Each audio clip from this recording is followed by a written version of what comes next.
자, 오늘은 로버트 그린의 권력의 48가지 법칙으로 바로 들어가 볼 건데요. 아주 흥미로운 인간 심리에 대한 이야기입니다. 주변에 보면 꼭 그런 사람 있잖아요.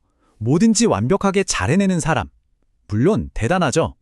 근데 마음 한구석에서는 아니, 저 사람은 단점이 뭘까? 이런 생각 솔직히 한 번쯤은 해보지 않으셨나요? 바로 그 지점이 오늘 우리가 파헤쳐볼 아주 미묘하고도 중요한 심리의 핵심입니다. 이 법칙이 던지는 메시지는 사실 좀 충격적입니다. 흠없이 완벽하게 보이는 것. 이게 사실은 우리가 저지를 수 있는 가장 위험한 실수 중 하나라는 거죠. 보통 능력이 좋으면 당연히 유리하다고 생각하는데 여기서는 완전히 생각을 뒤집어야 합니다. 아, 그리고 이건 겸손하세요 같은 그런 도덕적인 조언이 절대 아닙니다. 이건 훨씬 더 냉정해요.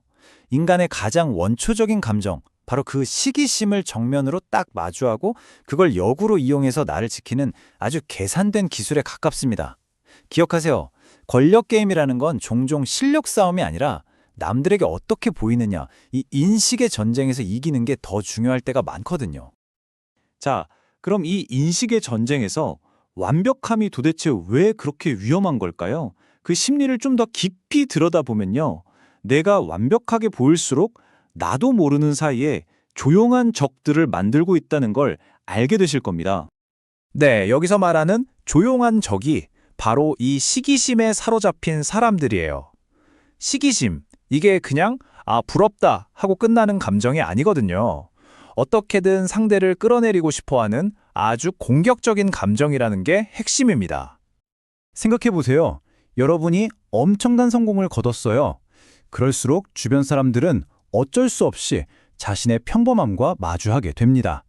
그 불편한 감정이 마음속에서 조용히 굼다가 전혀 예상치 못한 순간에 여러분을 공격하는 칼날이 돼서 돌아올 수 있다는 겁니다. 이 문장이 모든 걸 말해주죠. 오직 신이나 죽은 자만이 완벽하게 보여도 벌을 면할 수 있다. 살아있는 인간에게 완벽함이란 건 부자연스럽고 심지어는 위협적으로까지 느껴진다는 강력한 선언인 셈이죠. 그리고 이게 정말 중요한 지점인데요.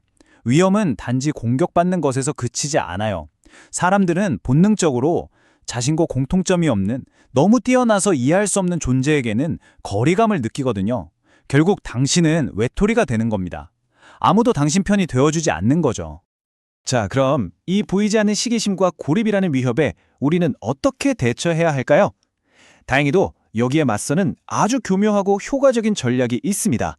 바로 전략적 결점의 기술입니다. 해결책은 의외로 간단해요. 바로 전략적 결점 노출인데요. 완벽함을 꽁꽁 감추는 게 아니라 오히려 의도적으로 사소하고 전혀 해가 되지 않는 약점을 살짝 드러내서 인간적인 틈을 보여주는 겁니다. 이 비유 정말 직관적이지 않나요? 시기하는 사람들에게 먹이를 던져주는 것과 같다. 그들이 물고 뜯을 만한 작은 뼈다귀 하나를 툭 던져주는 거예요. 그러면 당신의 더 중요하고 핵심적인 장점들은 그들의 비판 레이더망에서 벗어날 수 있게 되는 거죠. 예를 들면 이런 것들이죠. 제가 심각한 길치라서요. 라든지 저는 숫자만 보면 머리가 아파요. 아니면 전 요리는 정말 끔찍하게 못해요. 이런 고백들은요. 나도 당신과 다르지 않은 허점투성이 인간입니다. 라는 무의식적인 신호를 보내는 거예요. 사람들은 완벽한 신이 아니라 나와 비슷한 구석이 있는 사람에게 끌리기 마련이거든요. 자, 그런데 어떤 결점이든 그냥 드러내기만 하면 다 괜찮을까요? 절대 아니죠. 이 전략은 아주 현명하고 신중하게 써야 합니다. 자칫 잘못하면 진짜 약점이 될 수 있거든요. 여기서 핵심은 안전한 결점과 자기 파괴적인 결점을 정확히 구분하는 겁니다. 예를 들어 볼까요? 재무분석가가 저는 요리를 정말 못해요 라고 말하는 건 인간미를 더해주죠. 하지만 만약에 사실 저는 수학에 좀 약해요 라고 말한다면요? 그건 그냥 경력 자살행위입니다. 자신의 핵심 역량, 즉 전문성과 관련된 약점은 절대로 드러내선 안 됩니다. 역사적으로도 강력한 인물들은 이 전략을 아주 잘 썼습니다. 메디치 가문의 코시모 대 메디치를 보세요. 그는 당시 피렌체에서 가장 강력한 사람이었지만 결코 그 힘을 과시하지 않았어요. 겉으로는 그냥 평범한 시민처럼 행동하면서 시기침이라는 잡초에 일부러 물을 주지 않았던 겁니다. 이것도 아주 유용한 방법인데요. 자신의 성공을 운 덕분으로 돌리는 거예요. 아, 운이 정말 좋았어요 라고 말함으로써 나의 이 성취는 순전히 내 능력 때문이 아니라서 당신에게도 일어날 수 있는 일이다 라는 뉘앙스를 주는 거죠. 이렇게 하면 시기심을 희석시킬 수 있습니다. 자, 지금까지는 일종의 방어 전략이었다면 이제부터는 한 단계 더 나아가 보겠습니다. 훨씬 고도의 심리 전술, 그리고 최후의 역전에 대한 이야기입니다. 이건 정말 인식 조작의 정수라고 할 수 있습니다. 바로 동정심을 유발하는 기술인데요. 자신의 높은 지위가 행복이 아니라 엄청난 책임과 희생이 따르는 고통스러운 자리인 것처럼 보이게 만드는 거죠. 왕관의 화려함이 아니라 그 무게를 보여주는 겁니다.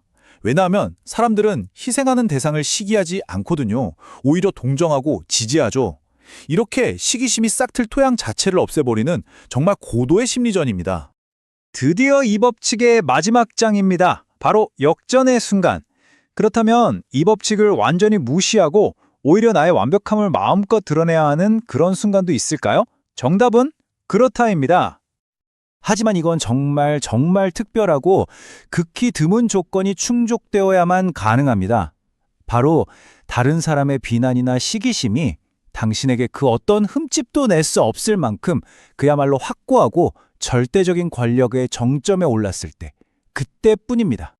그 지점에 도달하면 더 이상 당신의 능력을 숨길 필요가 없습니다. 오히려 당신의 완벽함을 마음껏 드러내는 것, 그것이 바로 최고의 복수가 된다고 이 법칙은 아주 냉소적으로 하지만 명확하게 말하고 있습니다. 그때가 되면 그들의 시기심은 더 이상 당신에게 해를 끼치지 못하고요. 오히려 그들 자신을 갉아먹는 감옥이 되어버립니다. 반면에 당신은 그 권력 안에서 완벽한 자유를 누리게 되는 거죠. 결국 이 모든 전략은 이 강력한 비유 하나로 요약될 수 있습니다. 당신의 권력은 귀한 나무와 같고 시기심은 그 주위에 자라는 잡초와 같습니다. 완벽함으로 이 잡초에 물을 주는 대신 때로는 일부러 시든 잎사귀, 즉 무해한 결점을 보여주라는 거죠. 그래야만 잡초의 성장을 막고 당신의 소중한 나무를 안전하게 키울 수 있는 겁니다. 오늘 이 이야기는 우리 모두에게 한 번쯤 생각해 볼 만한 질문 하나를 남기는 것 같네요.